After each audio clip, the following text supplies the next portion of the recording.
Boxing Day, Black Friday, SuperCoach pre-season. Everyone loves a bargain, especially here on the official SuperCoach AFL show. And there are more bargains in SuperCoach 2025 than you can poke a stick at. We discussed a bunch of them a few days ago on our Mid-Price Madness show. Go back and listen to that one. If you missed it, that, of course, is anywhere you listen to your podcasts, plus the Code Sports channel on YouTube where you get all your SuperCoach content. This season, we had to draw the line there somewhere for mid-prices, and that was at $300,000. But the potential game changers don't stop there, with a surprising list of experienced players available in the real bargain bin under 300K. And today we'll sort through those names and find the players who are viable options for our 2025 SuperCoach teams. I'm your host, Al Paton, and with me again is Dos. Dos, great to have you back with us to talk more SuperCoach value. Yeah, keen to get stuck in. Probably not as bigger pool we've got to pick from as we did in the Mid-Price Madness episode just the other day, but still keen to find those value picks that really could be the some of the winning picks this year if we get it right. And Dan Batten joining us for the first time in this new SuperCoach year. Dan, we know you're a real rookie guru, but this might be stretching your talents somewhat. Hopefully you've got some good names for us. Yeah, I've actually been a little bit out of the SuperCoach loop so far this season. Been focusing on SuperCoach BBL, which has been the bane of my existence, all those laid outs and things. But looking forward to jumping on, and hopefully we can find a few value picks for those listening.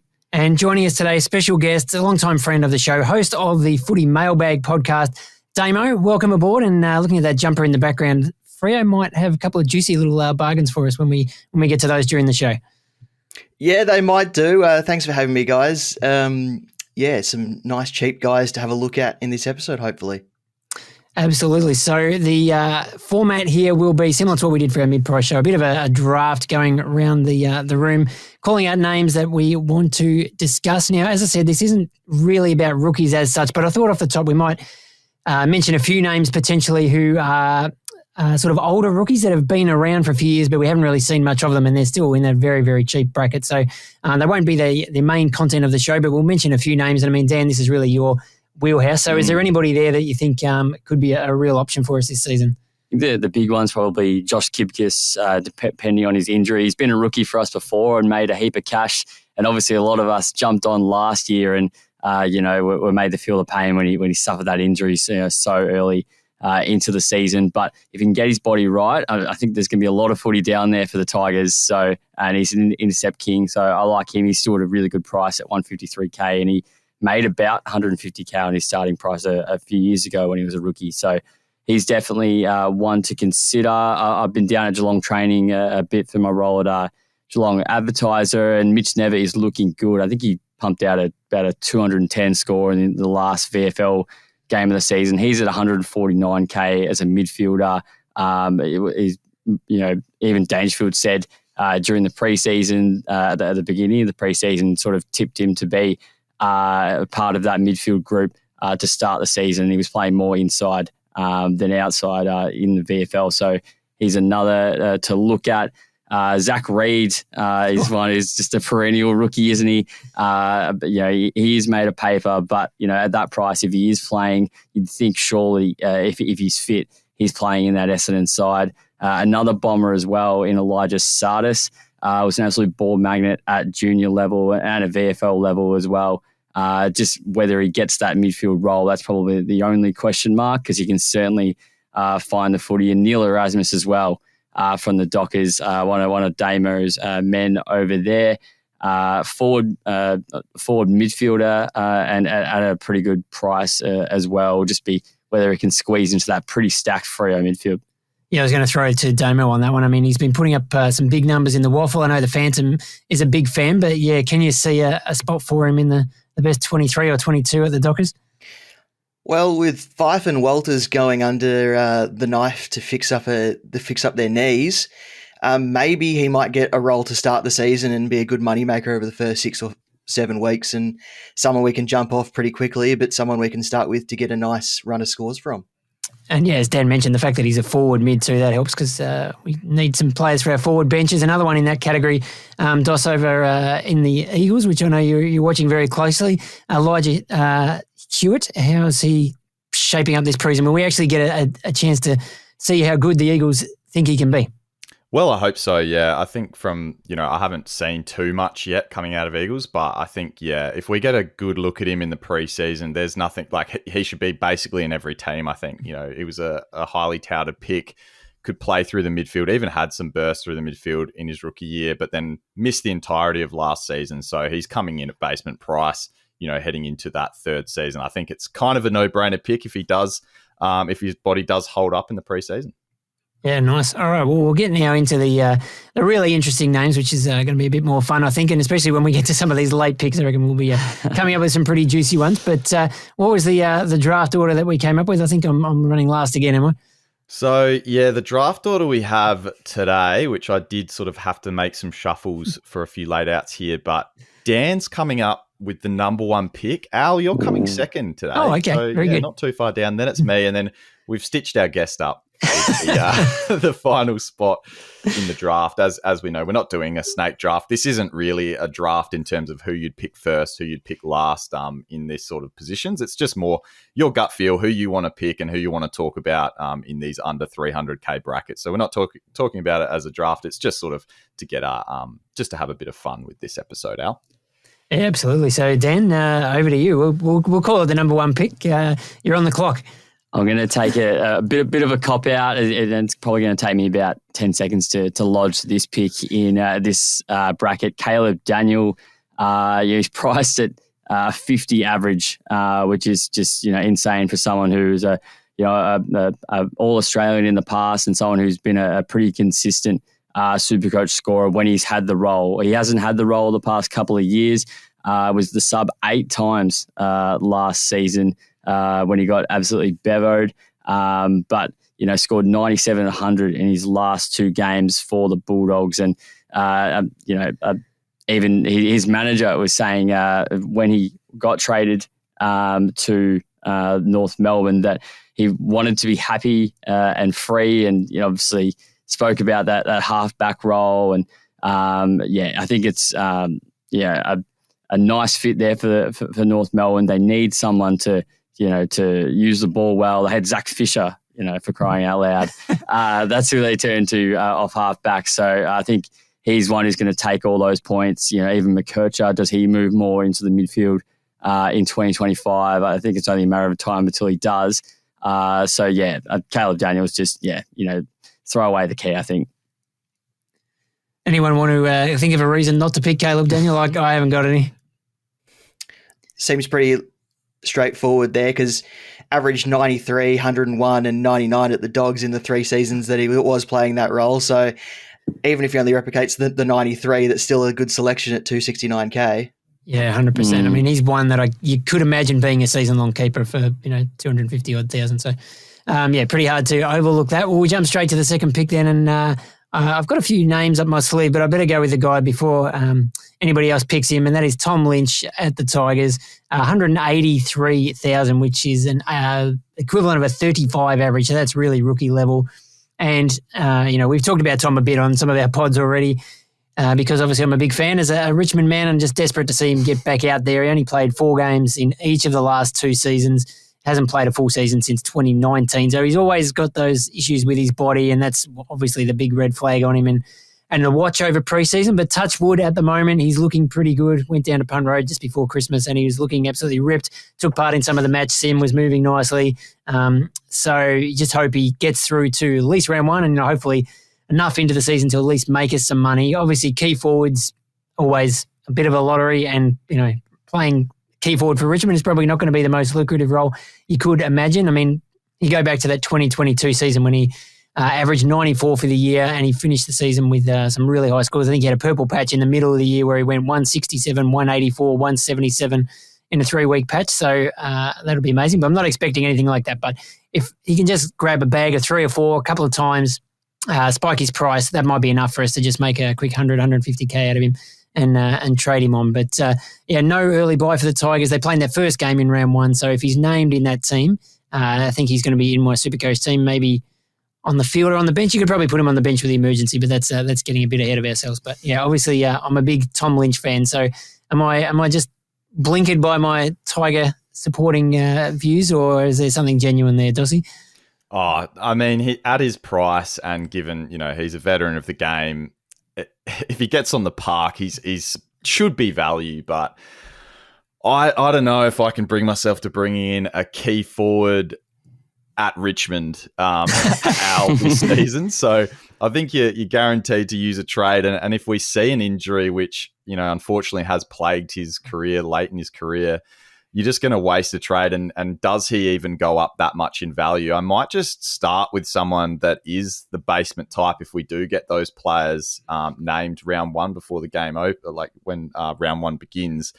I might be tempted to just save that cash. And, if he's going ballistic in the first couple, I might be happy to trade, say, a failed mid-pricer down to a Tom Lynch rather than to start with him personally. But, you talk about his history and he should be underpriced based on that. But I think I'd be happy starting with someone a little bit cheaper and banking, say, 60K to spend elsewhere to start the season. Yeah, it's an interesting point that whether you could afford to just watch him for a couple of weeks, his price isn't going to move. And then, if you feel like there is something there that you need, that you can maybe move a few deck chairs and try and get him in, although that price might be a little bit awkward. But, yeah, given that he's the risk that comes with him, that probably is a sensible way to attack it. But, Dan, do you like Tom Lynch, and who have you got for us with your pick? Oh, you've already done that. I've already picked Al. Sorry, it's not Richmond at the draft. I don't have every pick in the top 10. But I don't know about Lynch, but I think I was one of the ones who didn't pick Joey Danaher when he was cut price, and I was really made to pay. I sort of had that attitude of, he's a key forward, he could really stink it up. And I think even Charlie Curnow as well that year, I passed on him, and he ended up firing not so much at the start of the season, but ended up making a fair bit of cash. So I think if he's on the park, he'll definitely be in calculations. But I think the other thing as well is there's just so much value in the forward line. And so it's tight for spots. So he's probably going to need to be showing a bit in the preseason to justify selecting him, especially if there's a few cheaper rookies around as well. Yeah, fair point. I think Oscar Allen's another one who's showing that key forwards can be money makers, but you sort of have to ride the roller coaster a bit with them. Now we'll get to Damo. Sorry about that. I've mucked up the order already, so I'm terrible at this. Whoever's pick it's supposed to be now, feel free to jump in. I'll jump in because I really want this guy, and we did stitch up Damo, so I'm hoping that this wasn't your first pick, Damo, so I did stitch you up. But my man, tailor-made for a second-year breakout, Arie Schoenmaker at $270,500. Haven't heard his name too much this preseason, but only played the 4 games last year, averaged 64 SuperCoach points. We still saw some impressive highlights, though, with that booming left peg and elite disposal. The thing that I really like about him this year, there's no Josh Battle. He's off to the Hawks. There's no Riley Bonner, who was delisted. That's 23 games and 19 games from their defense gone this season. Arie's going to come in there and mop up all those possessions. Took kick-ins last year, even with guys like Jack Sinclair and Nasiah Wanganeen-Miller in the side. Had a massive kick-to-handball ratio in those 4 games. 4.27 kick-to-handball ratio in the AFL. That was 12th overall of all players. And among defenders, the guys above him was only people like Luke Ryan, Stephen May, and a Connor McKenna randomly as well in there. But for me, this time last year, he was doing conditioning blocks in January, February last year to get up to AFL standard, and was even made to do some VFL training at this time last year. So from what we've seen, he's training with the main team. He's my man for a big breakout in year 2. And at 270K, you can just slot him in defense. Got a great buy as well. Had some massive VFL numbers. So Arie Schoenmaker, I'm big on in this price bracket.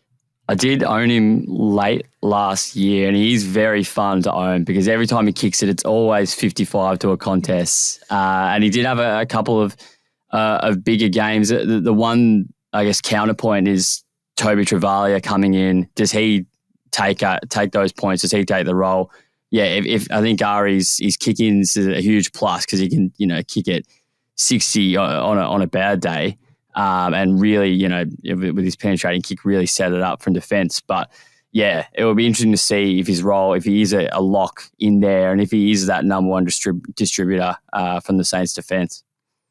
Yep, no, he's a good player. I don't know if he quite fits the criteria for this. He's a second-year rookie. I haven't really been looking at those. But though, that's awesome. That's smoky. I reckon that qualifies. That counts. We'll let it through. Damo, we've finally get to you. Hope we haven't taken all the guys you had in mind. No, luckily not. I'm looking at Tom Doedee at 256K.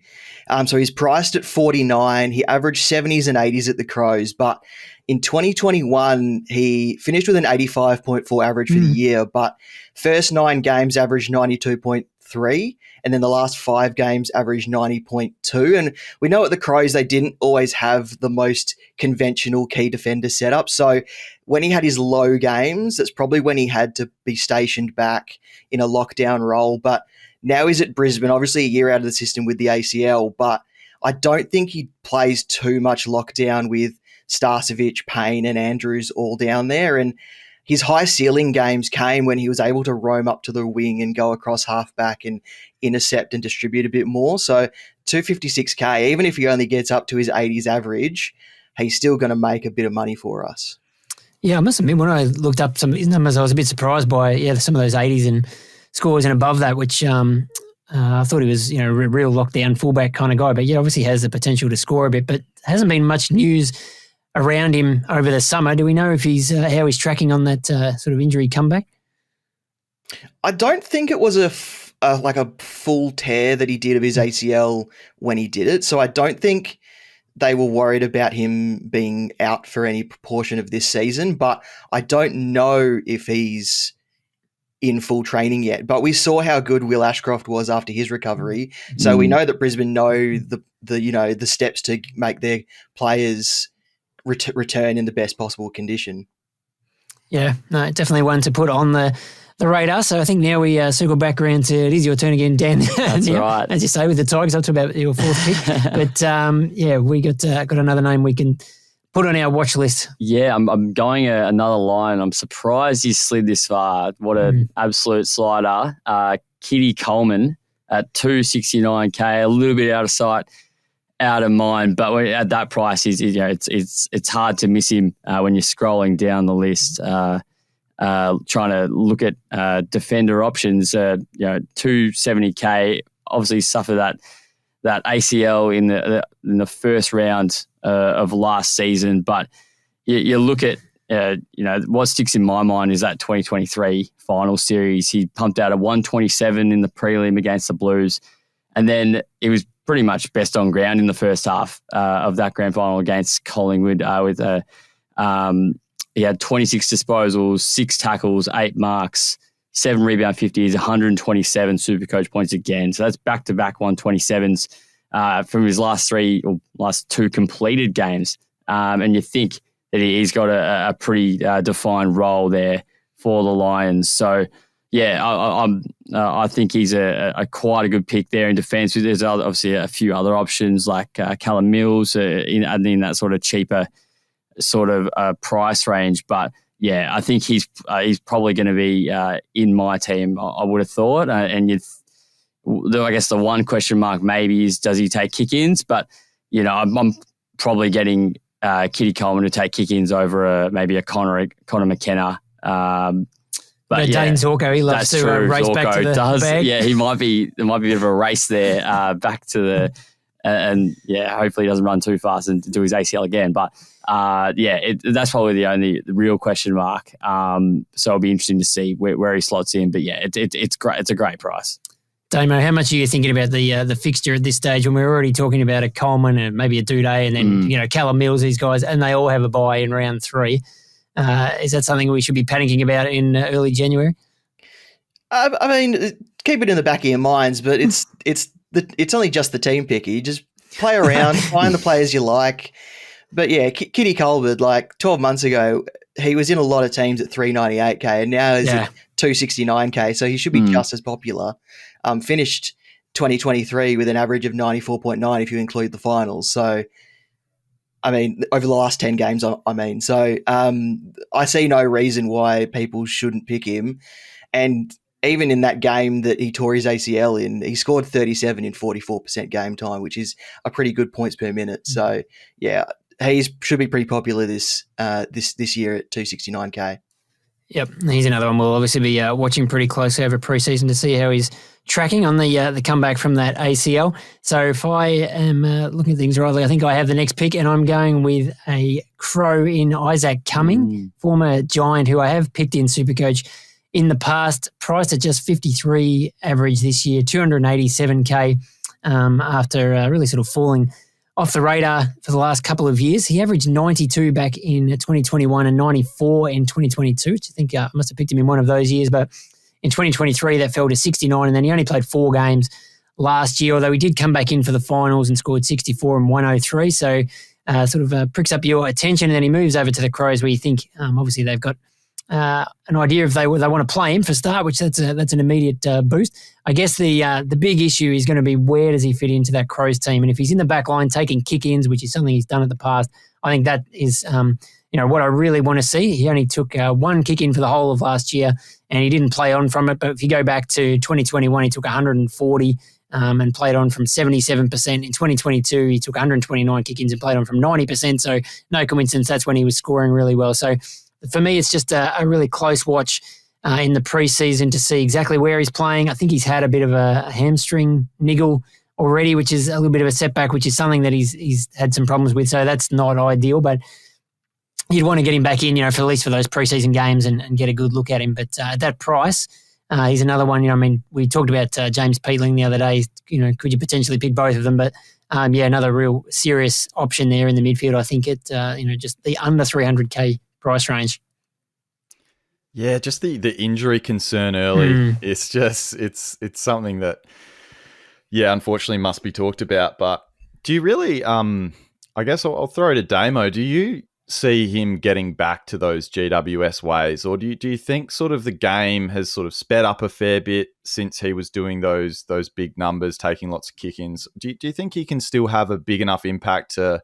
Obviously, he's dirt cheap, so you'd expect him to go up a fair bit regardless. But as a midfield slot, it's a pretty valuable slot to be using on Isaac Cumming. Yeah, I was going to say I love everything about the selection apart from the fact that he's a mid only. It's an awkward price to have in your midfield, especially with all the other value in there. So, if he was a defender, I reckon he would be rivaling, the likes of your Keidean Colemans and your Callum Mills as a selection in the back line. But as a midfielder, is he really worth using one of your midfield spots for him, especially when you've got the likes of James Peatling as well, that's about 80k more, that's probably going to be a little bit more fruitful, a bit more of a fruitful selection for you. So, yeah, I'm not sure. I mean, he might get to his mid-90s average again, playing that half-back role, basically emulating what Brodie Smith has done. But is that enough for you to select him in your midfield? I don't know yet.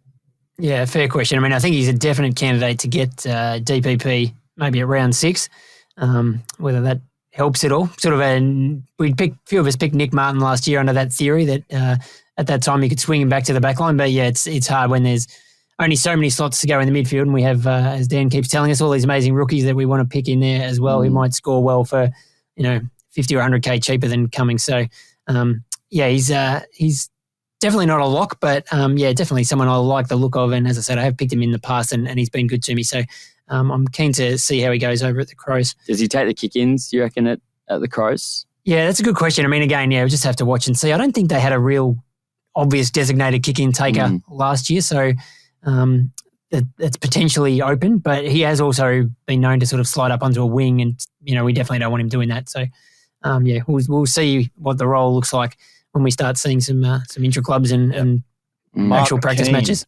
That's right. I was going to say. Were the 2 kick-in leaders at Adelaide. So, I mean, if they decide that he's in that role, I think probably we have to look a little bit closer. But he's another one that I'd be happy to just wait and see, I think, unless he just blows our socks off in pre-season games or match sim that we see and we can see he's clearly in the role. He's one that I'm not willing to, give him that Riley Bonner sort of tag, how it was just very clear in the pre-season. I don't know with Isaac Cumming at this point, but he's definitely one to watch. Shall I jump into my pick, which also surprised this guy's slid so far? I think he might be one of the most owned players in Supercoach when the game does open. But Matt Flynn at Oh, yes. 261,900, priced at just 48.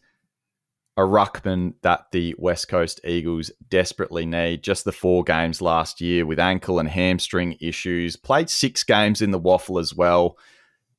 Averaged 96 in the waffle. So showed, we know second tier comps, a lot of these players just dominate regardless, but still had 6 hitouts to advantage, 31 hitouts a game, could manage 15 disposals in that league. It isn't the easiest league going around, the waffle, so we can say at least it's not the old Neefle days there. So Matt Flynn. Sample under 18s. I just think, honestly, though, if he's named, I think it's just a smash play at flex. We're always asking or wondering, how do we play these R3s that, we want to take a punt on? And if Matt Flynn is named and is playing early, I think he's kind of almost not a no-brainer. There's lots of different strategies you can play with the new flex position. If you have been living under a rock, flex is the new position in SuperCoach. There's going to be 23 players on field this year and only your best 22 count. But I think, Matt Flynn for me is going to be a really popular selection, at least in the early planning stages before we kind of figure out those round 1 teams. Yeah, the only question for me on him is just, in our dream world, he just walks straight back into the number 1 ruck role of the Eagles, and we've seen cheap rucks are such a great way to score SuperCoach points. If you're effectively comparing him to other rookies in other positions, at the ruck, you just get first crack at every stoppage, and even if you're half decent at it, you'll average 70 or 80. And we've seen, the Jordan Sweets of the world come in and make a heap of money doing that. So it'll be great if that's the role that he gets. I just, I sort of want to see it, because I suppose they got him from GWS for that role, and last year he had injuries and things just didn't work for him. And Bailey Williams played there. Yeah, how do they use those guys? How does the puzzle sort of fit together this year? And again, I guess once we get some actual games, we'll get a better look at that. Yeah, we'll have to see what McGualter wants to do with the squad and how they shape up as well. There's going to be just so many. It's one to really watch closely, but he's a guy that they need regardless, I think, and hopefully get some games into him this year. But Damo, you're up next, mate. I better pick someone from the Dockers. I'm going with Nathan O'Driscoll, 198K. He's been injury ravaged over the last few seasons, and it's not been because of choice that he's been out of the Dockers side. And I think in an ideal world, he is playing on the opposite wing to Jeremy Sharp, running the ball from half back to half forward, being that guy that can also go inside if needed, kind of almost like a more outside version of Hugh McCluggage, if that's at all possible. But if he can get back to the way that he was playing in his debut season, when I think he scored 90s in his first 2 weeks of full games, or close to that anyway, I reckon at 198K he is an absolute bargain, and he only needs to make 100K, 150K to be a successful selection. And at this stage, you'd think he's in the Dockers' best 23 heading into round 1.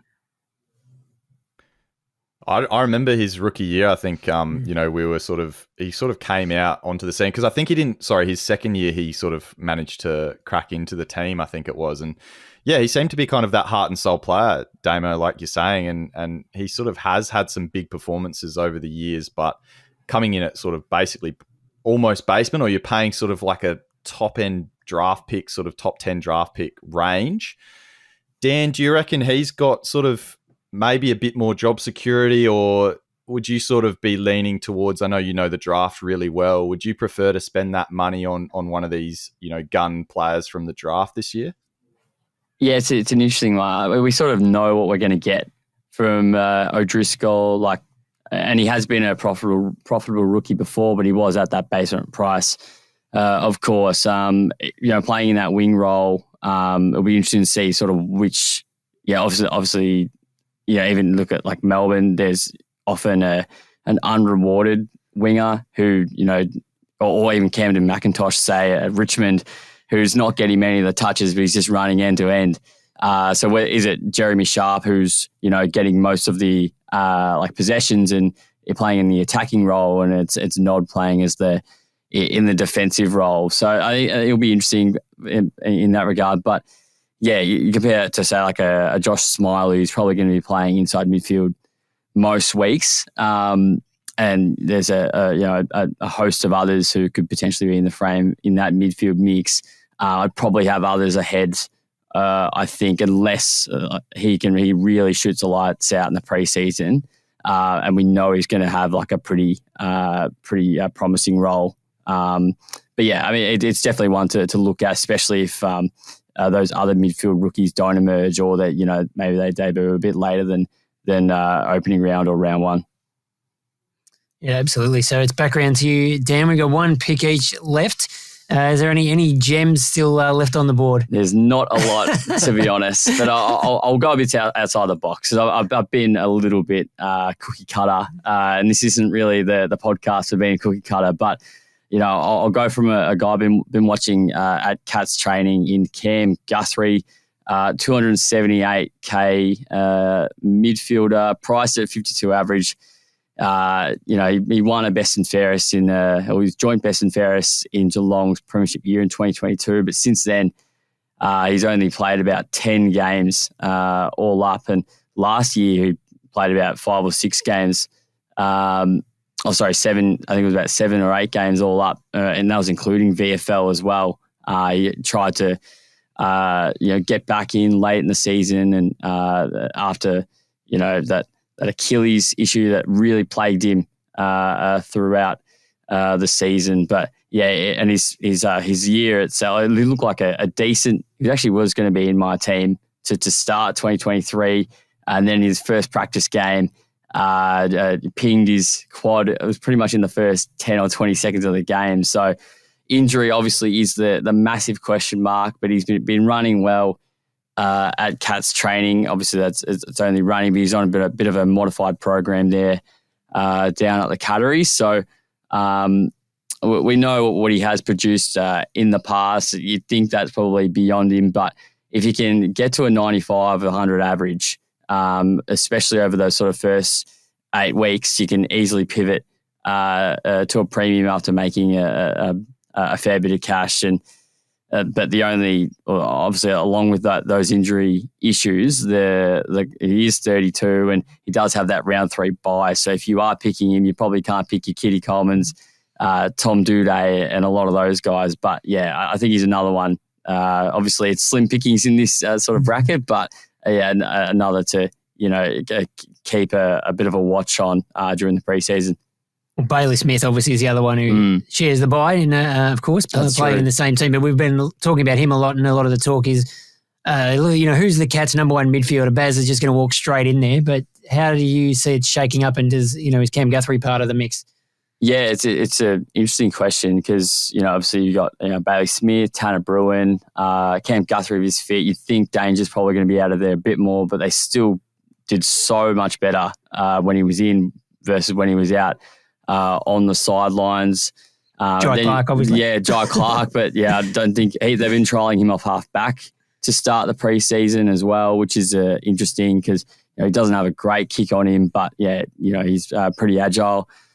So, and then obviously Max Holmes and Tom Stewart, it could be a bit of a horses for courses with Max Holmes because he seems to inject so much, whether it's in defence or the midfield. So to answer your question, Al, absolutely no idea what's going to happen. I think you can bank on Bailey Smith being there. But yeah, Cam Guthrie will be there if he's fit. But again, that's a big if. They'll definitely be conservative with him, I would have thought. Apologies if this is on anyone's list and cut me off and we can talk about him after. But just speaking about Geelong as well, is there any news on Toby Conway for this season coming down? Yeah, he's been on a modified program. When I've been down there, obviously you got your Cam Guthries and Jack Martins who are sort of completing some of training and then sort of just going off and doing their own running, whereas Toby's hasn't been doing a lot, but it's no actual injuries. He had obviously the stress fractures, or stress fracture in his foot that ended his season. It seems to be more just a conservative management rather than necessarily that foot injury that he's been sidelined with. But yeah, I'm very unsure about how they're going to go about the rucks, whether it is a Sam de Koning who ends up rucking as he did at times during the second half of the year, and then or whether they go again with Reece Stanley or even Mitch Edwards the draftee from a couple of years ago who shown some good signs on the track. But yeah, you'd think Toby Conway will be like fit for round one, but I think just like last year, they're not going to throw him to the wolves. It might be 2 weeks in, 1 week out, that sort of thing, as they did last year, managing him along with Reece Stanley. So I think the fact that Reece Stanley's on going on another year isn't a great sign in terms of the trust they have in Toby Conway's body. So yeah, I think that'll certainly will play out a bit over the next couple of months. And a mid-pricer anyway, he would have been in the other bracket, so that's my bad anyway. So just looking up. Yeah, 343K, yeah. Good insight. Still potential value there, but you'd want to make sure he's getting a regular game if you're paying 340K. You're up, Al. Yeah, well, yes, I must admit my top picks have all been spoken about already, but so let's just go absolutely crazy here. And someone I had not thought about at all until I read an article in the Herald Sun about 2 days ago, and that is Jack Silvagni. He's 259K. Missed all of last year after doing his ACL in January. Looking at his numbers in the past, he's averaged around 70, 75, which, is not bad, but probably not enough to pick him at that price. But then there's a mention in Josh Barnes wrote this article in the Herald Sun saying, I think might have even been talking it up about training with the defenders. I think he's just in the WhatsApp group with some of the defenders. And Josh asked Jack, is this a real thing about playing in defence this year? And his quote is, as far as I know, it's legit. So, wow.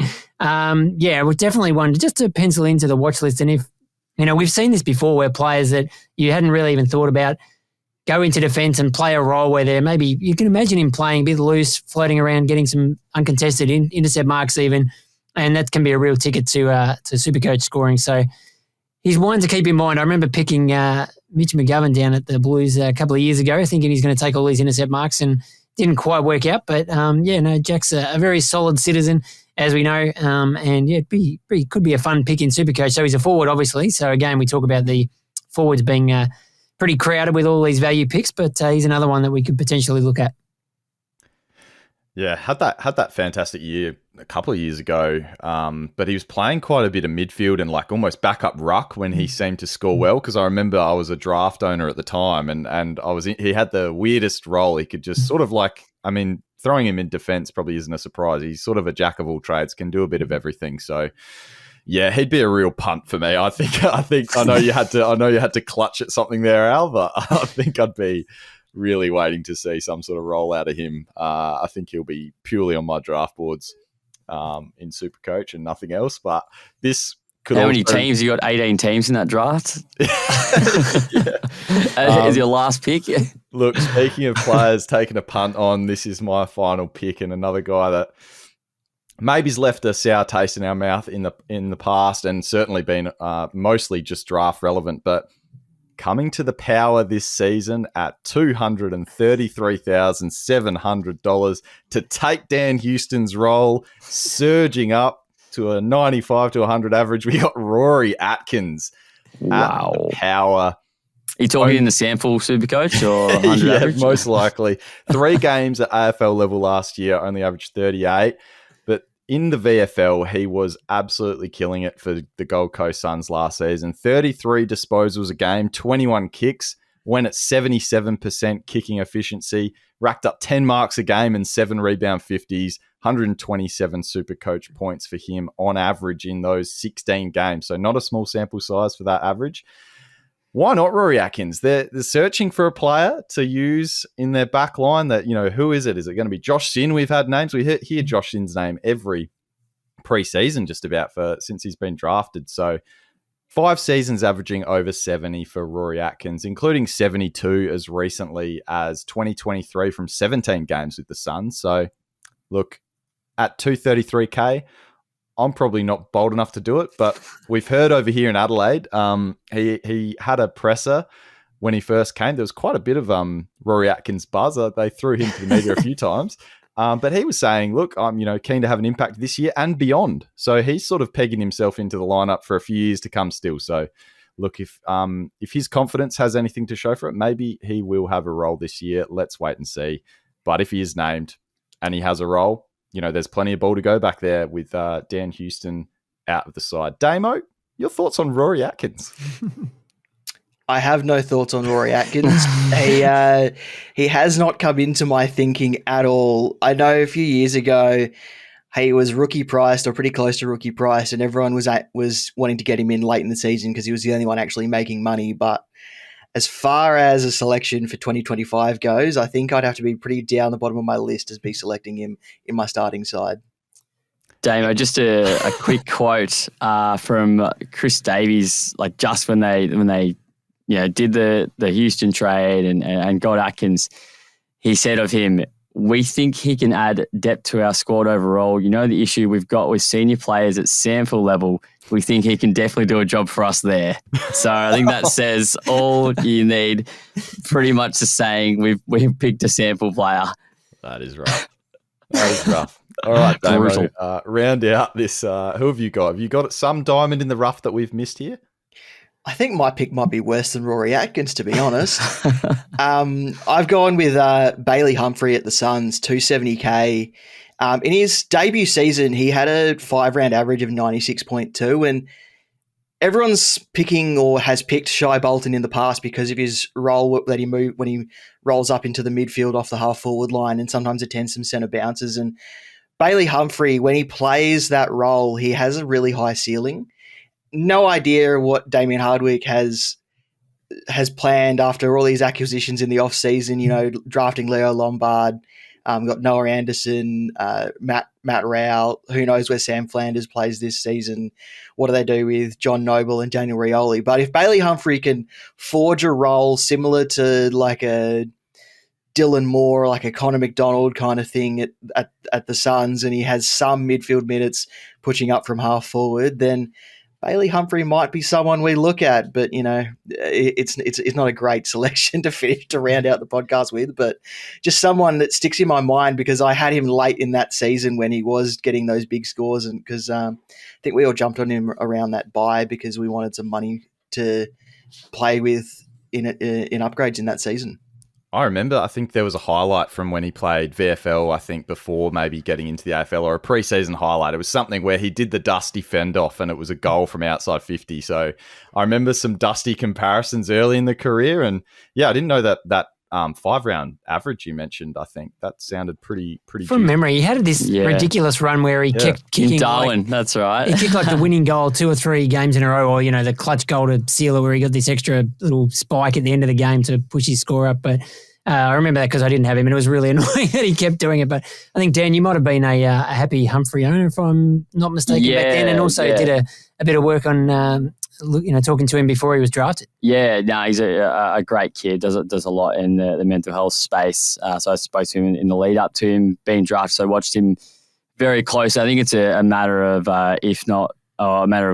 when, not if, he becomes a full-time midfielder. He's just so damaging, as we saw during that period that Damo mentions. He was only having about 60% time on ground because he was pretty gassed, but he has the capacity to win games, and whether in the midfield or up forward. So I think he will become a lot more SuperCoach relevant into the future. But yeah, it's just whether he can get that consistent midfield time, or whether his tank is up to it.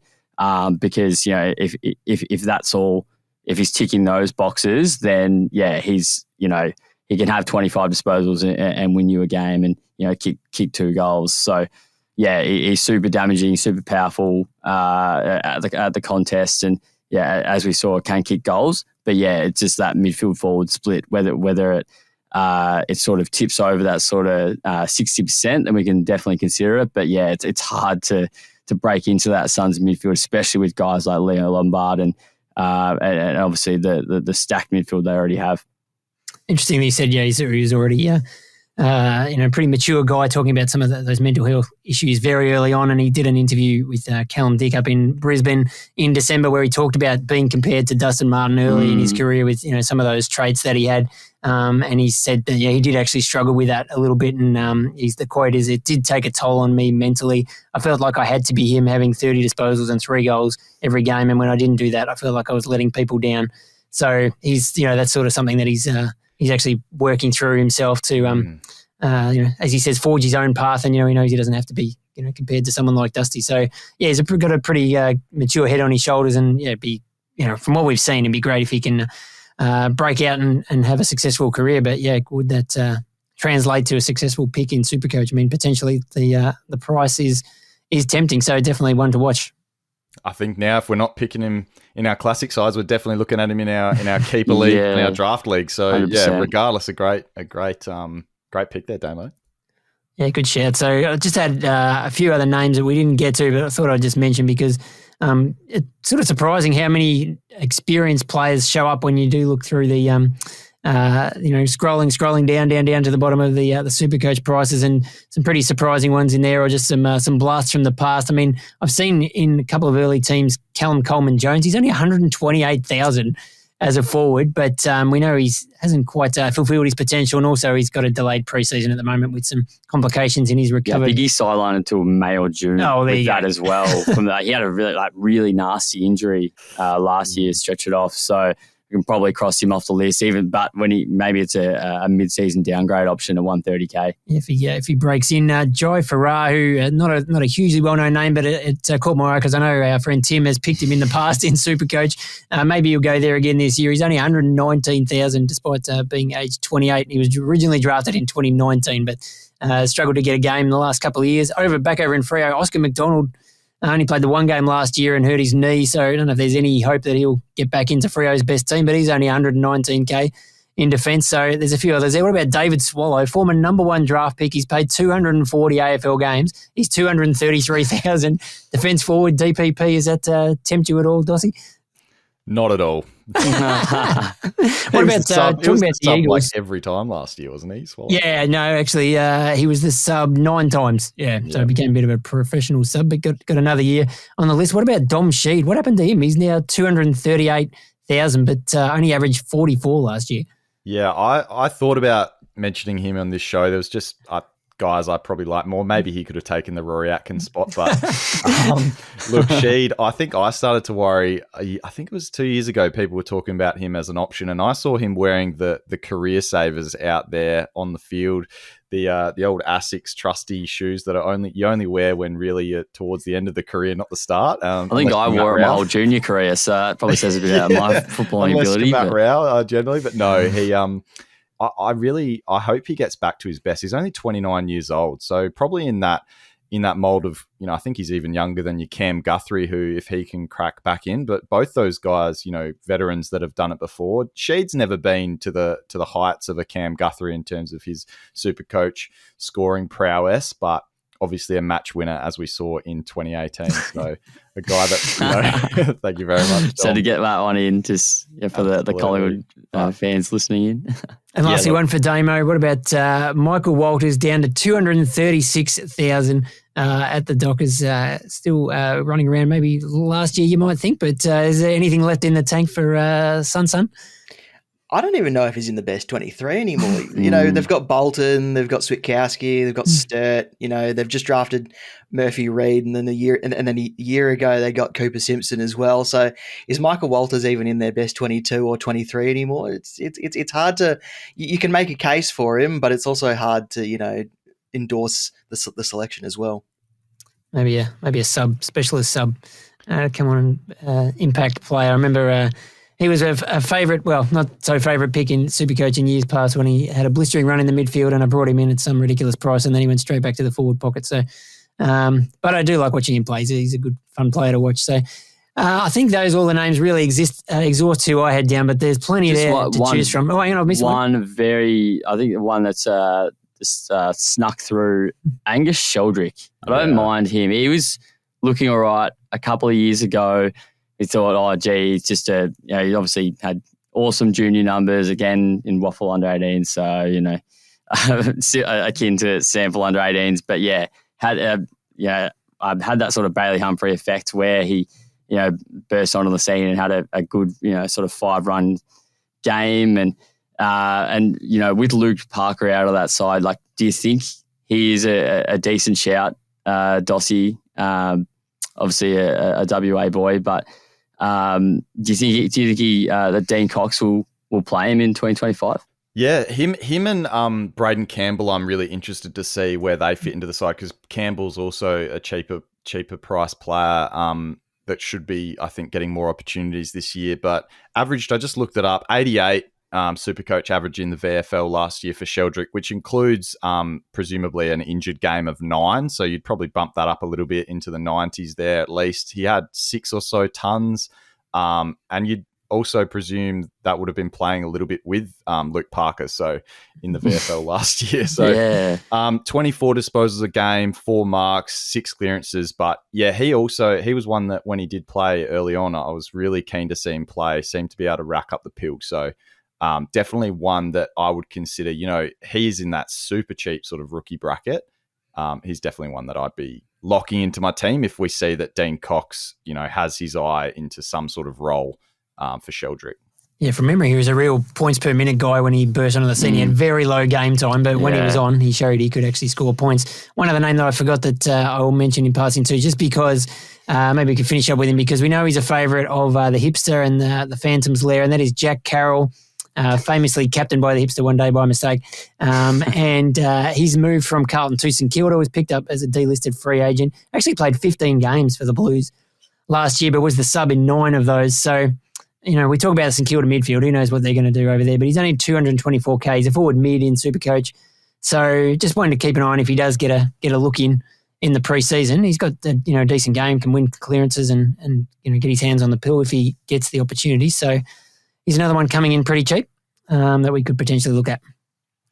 Certainly. Love all these options. And again, if I'm not looking at them in Classic, I'll be certainly pegging him in my draft boards and seeing him there. There's more that we didn't even get to, but I won't mention them. We've spoken for far too long for an under 300K podcast here.